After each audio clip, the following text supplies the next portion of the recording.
मैं इससे मैं क्या करवाता हूँ या दुनिया वाले आंख खोल करके देखेगा, हो न सके पीछे कहेगा कि देवनंदन जान सुन की धोखा दिया। उदाचान जब मोरंग बाली की धोमचंद आये को हवाले करूंगा तो तुमसे पहले मैं दस्तखत करा सकता हूं।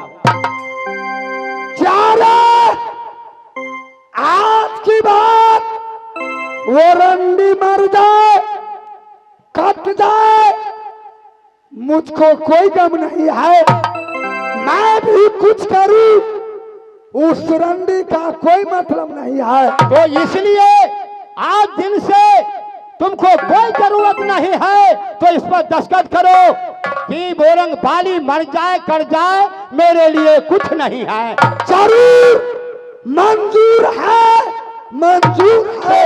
आके दोनों हाथे से औठा गुठा लगाओ। चलो ये लिखा हुआ है आपको, नाम गाम सब लगा दो, सब जाने। देखो दोस्तों, यह कर्म कर्म की बात है। कर्महीन सागर गए जहां हीरा के खान, कर पसारे घो ना मिले देख कर्म के हान। या कर्म है, इस पर मैं इसको नाम लिख देता हूं, मैं छाई छाप करके इसको मैं भेज देता हूं। देखो बहादुरो, या पत्र लेकर के किला किला में दे दो, सबको मंगाओ, सब वीरों के बोला करके इसके सामने में दस्तखत करवा के छोड़ूंगा। दोनों अंगूठा से मुझे छाप लगाना पड़ेगा, लेकिन जितना जल्द हो रंडी मोहब्बत से निकल जाना चाहिए। सबर करो, 1 मिनट को काम है बहादुर, जा रहा है, चलो।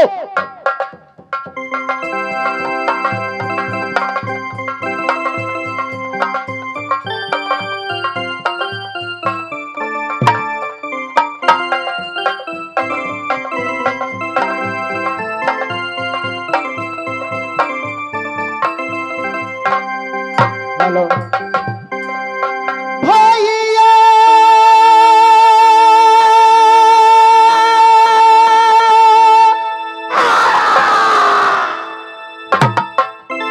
सुनाइए फिर के समा,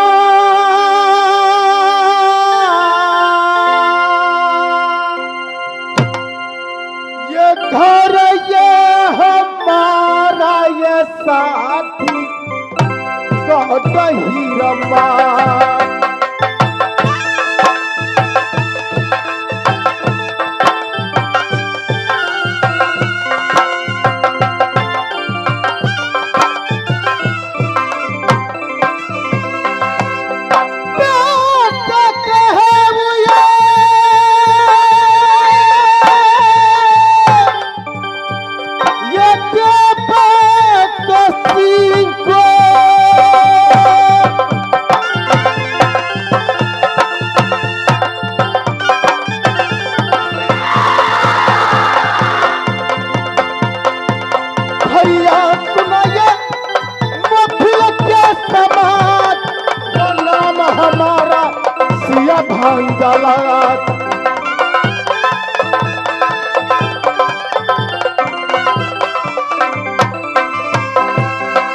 और हमारा राज हिरमत में बेटा कहा दीपक सिंह का दुनिया बालो नाम कहा करता सिया भंजा, सिया भंजा, सिया भंजा।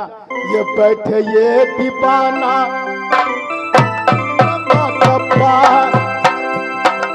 ये बैठे ये दीवाना साथी रगड़त बंगला।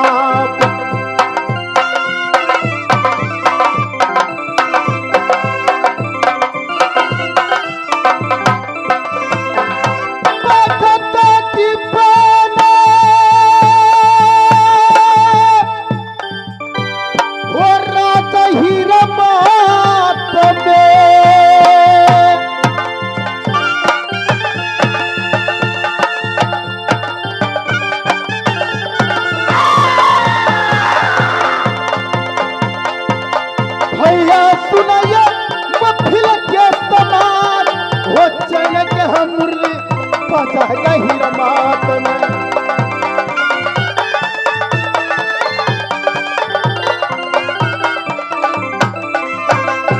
देवी मैया तुहरी है चरण के या कपार। ये साथी याद रहना है मैया सातो बहन पूरा का।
जय जयकार हो,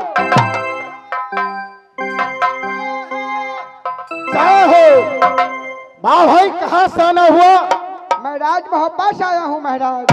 हब्बा से आया हो जी, आपका उदल महाराज बुलाए इस वक्त। क्या मेरे मामा श्री उदय सिंह मुझे याद क्या सिया भंजा को? हाँ हाँ, तुम चलो, मैं आ रहा हूँ। जल्द से आइए। और रसता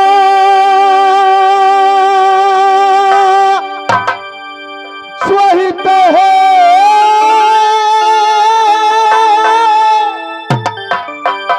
मामा जी हो के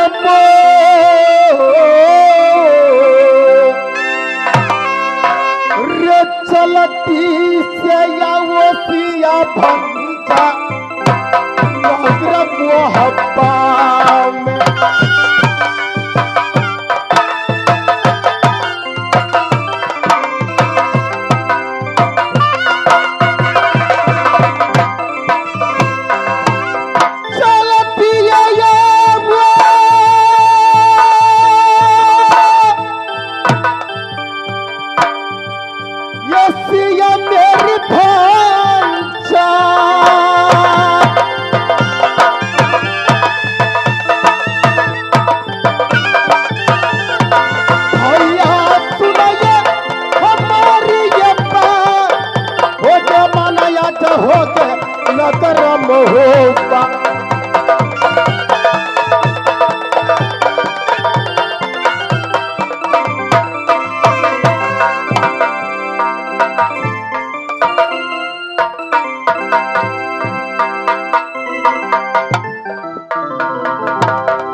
हेलो हेलो, आदरणीय इस प्रांगण में पधारे हुए सज्जनों, महान भाव माता एवं बहनों, तो ये एक बार ये हमारे माँ दुर्गा के नाम पर जोरदार जयकार को मनाएंगे, साथ साथ तालियों से स्वागत करेंगे।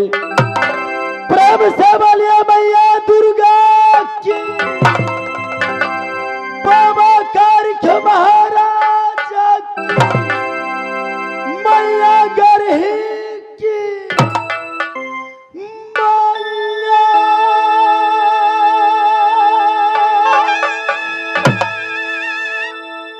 ये तूने किस्सा तो पहाड़ तू गमा।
राजा दिल्ली में बेटा कहाऊं ये पृथ्वीराज को नाम ये हमारा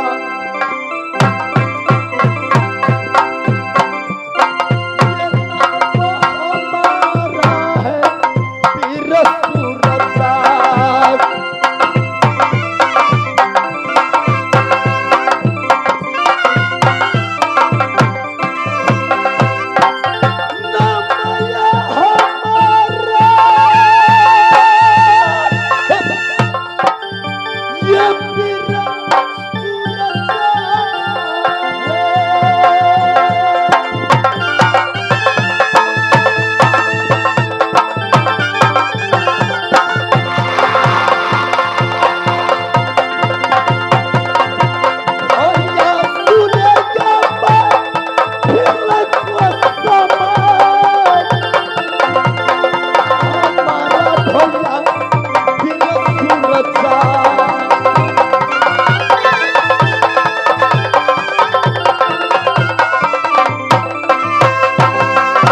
मेरा घर राज दिल्ली, मैं बेटा कहलाता हूँ राज। मेरा नाम दुनिया वालों ने सूरजा सिंह, सूरजा सिंह, सूरजा सिंह बैठता दीवाना।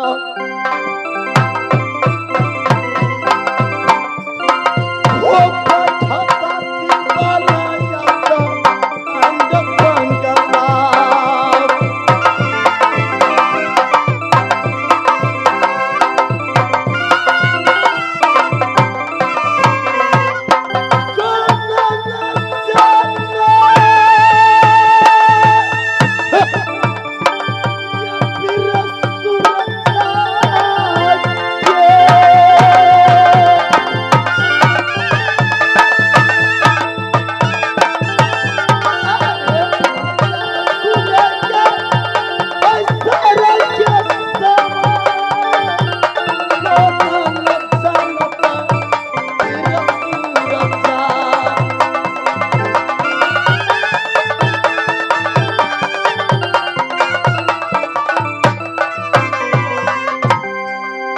हेलो, ये उधोजी कौन काम बा बिगड़ल बात बनवला से।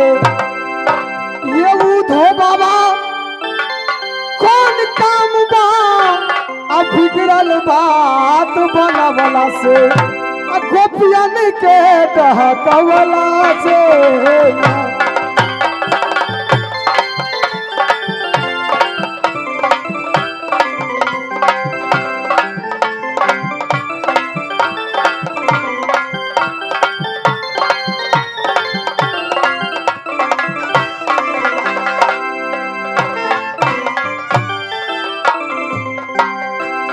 के कैलन आयब परसों बीती गैले कए परसों कि हे उधोजी कान्हा वादा करके कैलन कि आब परसों बीत गैल कई परसों। कह के कैलन आयब परसों बीती गैल कए परसों। ये उधो कौन काम बा, ये उधो कौन काम बा भौसल घर छबला से। गोपियन के रहा कमला से।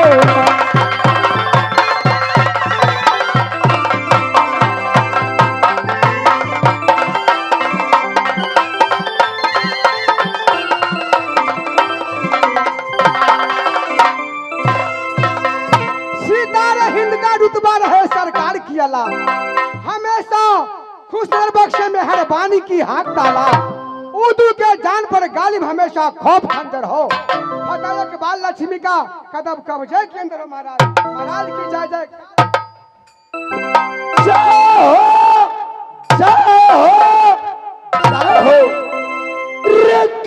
तुम्हारा भूल भुयारी अरे कहमानी।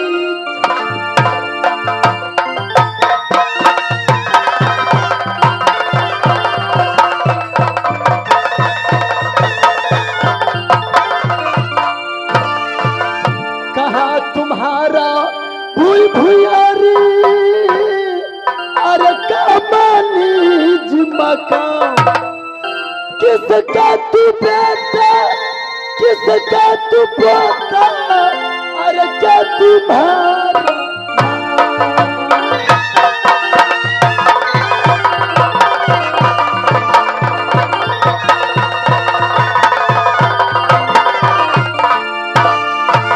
घर हमारा दुर्गली में और सिपाही बाबू है मेरा नाम।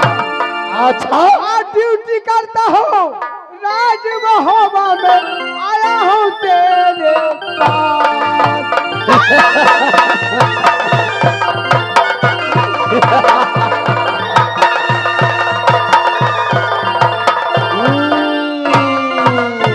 मैं सूचना देना आया हूँ सूचना सूचना क्या सूचना लेकर आए हो हाँ। क्या सूचना लेकर आए हो इसी वक्त आपको राज मोहब्बत चलना है। क्या राज मोहब्बा जाना है हाँ हाँ रुदल महाराज पत्र भेज रहे हैं मोहब्बत चलिए। ओ तो ठीक है तुम चलो मैं पीछे से आ रहा हूँ आइए इस समय राज मोहब्बा निवासी उदय चंद मुझे याद किया है कि महाराजा सूरजा सिंह किसी भी हालत में राज मोहब्बा उपस्थित होना है। ये सूरजा रमाना होगा मोहब्बा सूरजा रमाना होगा नगर मोहब्बा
आनंद श्री आज तुम लोग को बुलाने की यह कारण है क्या कारण है बुलाने का?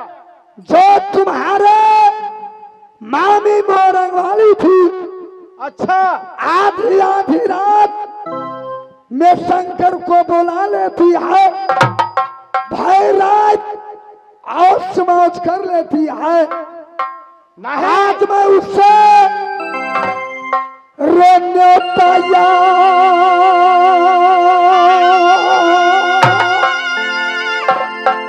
हम तोरने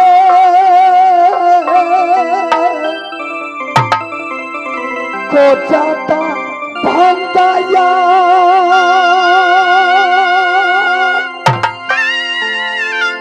रे सबको ये सब मोहब्बत में पार दो।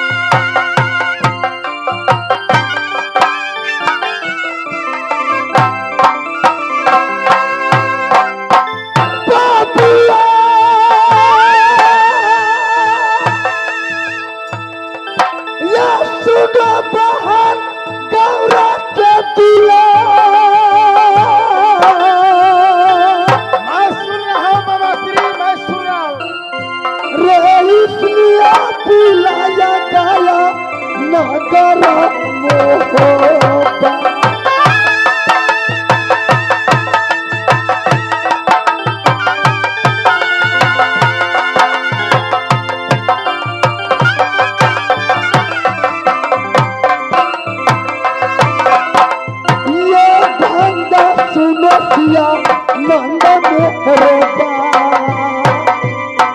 रोया नेता तू तो बाबा तुमको मानी के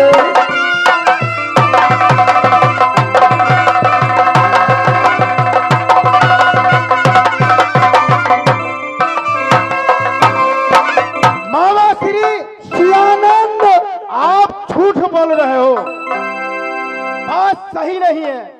क्या कहा? मैं झूठ बोल रहा हूँ? आम जनता से पूछो एवं माता बहन